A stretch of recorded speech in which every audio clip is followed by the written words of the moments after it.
Or you think there is a permanent soul, a permanent entity. Is there anything permanent in you? The moment you say there's a permanent soul, a permanent entity, that entity is the result of your thinking or the result of your hopes. Because there is so much insecurity, everything is transient, in a flux, in a movement. So when you say there is something permanent, that permanency is a result of your thinking.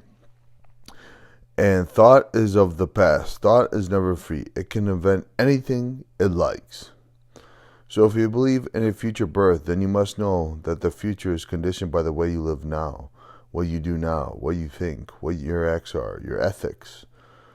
So what you are now, what you do now, matters tremendously. But those people who believe in a future birth don't give a pin about what happens now. It's just a matter of belief. So how do you find out what death means when you're living with vitality, with energy, full of health? Not when you are unbalanced or ill, not at the last moment, but now, knowing the organism must inevitably wear out like every machinery. Unfortunately, we use our machinery so disrespectfully, don't we? Knowing the physical organism comes to an end. Have you ever thought about what it means to die? You can't think about it. Have you ever experimented to find out what it means to die psychologically, inwardly? Not how to find immortality, because eternity, that which is timeless, is now, not in some distant future. To inquire into that, one must understand the whole problem of time, not only chronological time by the watch, but the time that thought has invented as a gradual process of change. How does one find out about this strange thing that we all have to meet one day or another? Can you die psychologically today?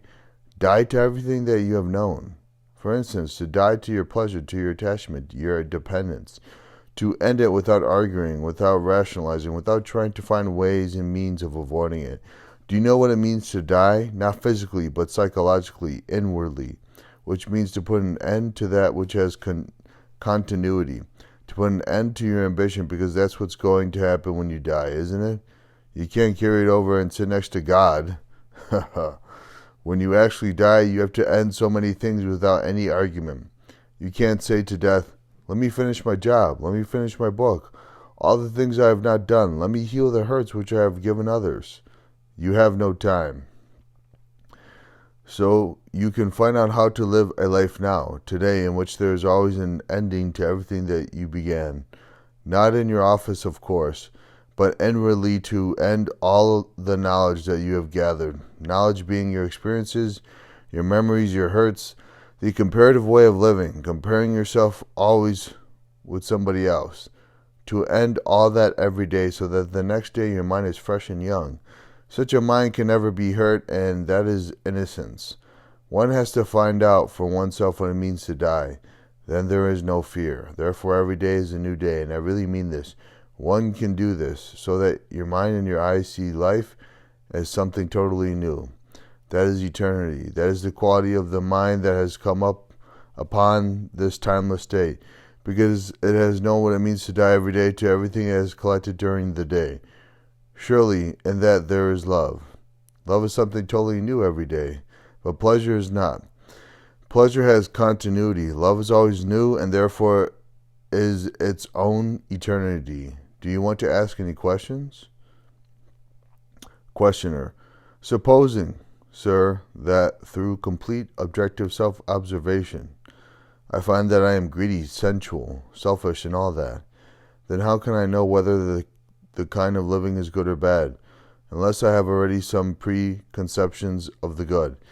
If I have these preconceptions, they can only derive from self-observation. Krishnamurti. Quite, sir. I also find another difficulty. You seem to believe in sharing, but at the same time you say that two lovers or a husband and wife cannot base their love, shouldn't base their love on comforting each other. I don't see anything wrong in comforting each other. That is sharing. The gentleman says, one must have a concept of the good. Otherwise, why should you give up all this ambition, greed, envy, and all the rest of it? You can have a formula or a concept of what is better, but you can have a concept of what is good? Yes, I think so. Can thought produce what is good? No, I meant the conception of such good. Yes, sir. The conception of good is the product of thought. Otherwise, how can you conceive what is good? The conceptions can only be derived from our self-observation. I'm just pointing that out, sir. Why should you have a concept of the good at all? Otherwise, how do I know whether my life is good or bad? Just listen to the question. Don't we know what conflict is? Do I have to have a concept of non-conflict before I am aware of conflict? I know what conflict is, the struggle, the pain. Don't I know that? Without knowing a state when there is no conflict, when I formulate what is good, I will formulate it according to my conditioning, according to my way of thinking, feeling my particular idiosyncrasy, and all the rest of my cultural conditioning. Is the good to be projected by thought? And will thought then tell me what is good and bad in my life? Or has goodness nothing whatsoever to do with thought or with a formula? Where does goodness flower? Do tell me, in a concept? In some idea and some ideal that lies in the future? A concept means a future, a tomorrow. It may be very far away or very close, but it is still in time. And when you have a concept projected by thought, thought being the response of memory, the response of accumulated knowledge depending on the culture in which you have lived, do you find that goodness in the future created by thought? Or do you find it when you begin to understand conflict, pain, and sorrow? Seeing this, we can find a way of living in which we don't use another. Psychologically, emotionally, not depend on another. Not use another as a means of escape from our own tortures, from our own despairs, from our own loneliness. To understand this is to understand what it means to be lonely. Have you ever been lonely?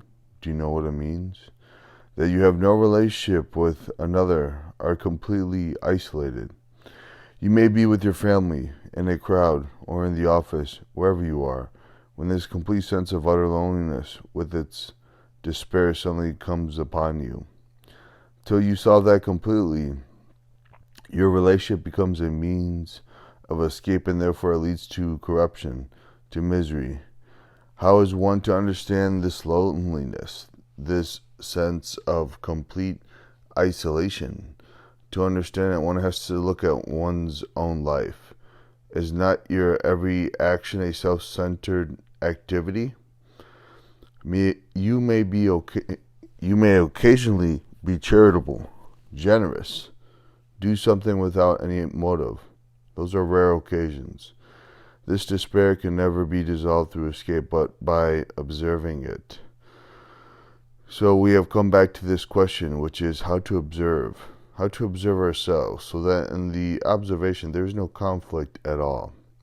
Because conflict is corruption, is waste of energy. It is the battle of our life. From the moment we are born till we die. Is it possible to live without a single moment of conflict? To do that, to find that out for ourselves, one has to learn how to observe our whole movement. There is observation which becomes harmonious, which is true, when the observer is not but only observation. We went into that the other day. When there is no relationship, can there be love? We talk about it.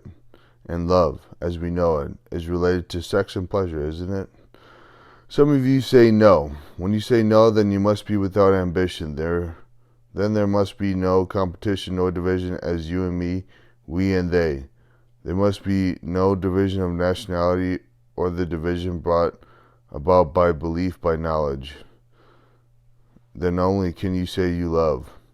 But for most people, love is related to sex and pleasure and all the travail that comes with it.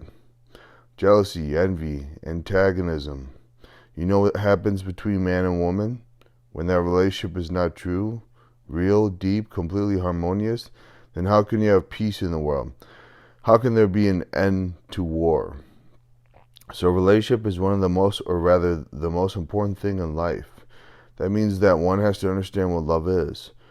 Surely one comes upon it strangely without asking for it. When you find out for yourself what love is not, then you know what love is. not theoretically, not verbally, but when you realize actually what it is not, which is not to have a mind that is competitive, ambitious, a mind that is striving, comparing, imitating. Such a mind cannot possibly love.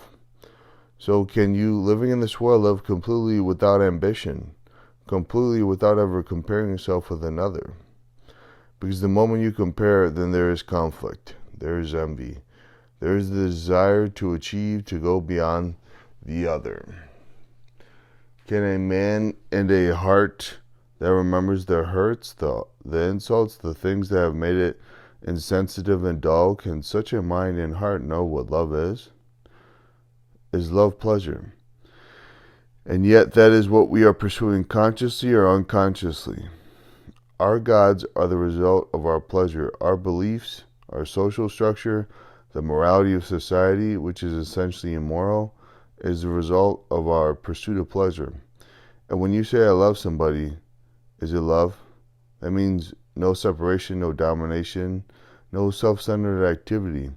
To find out what it is, one must deny all this. Deny it in the sense of seeing the falseness of it.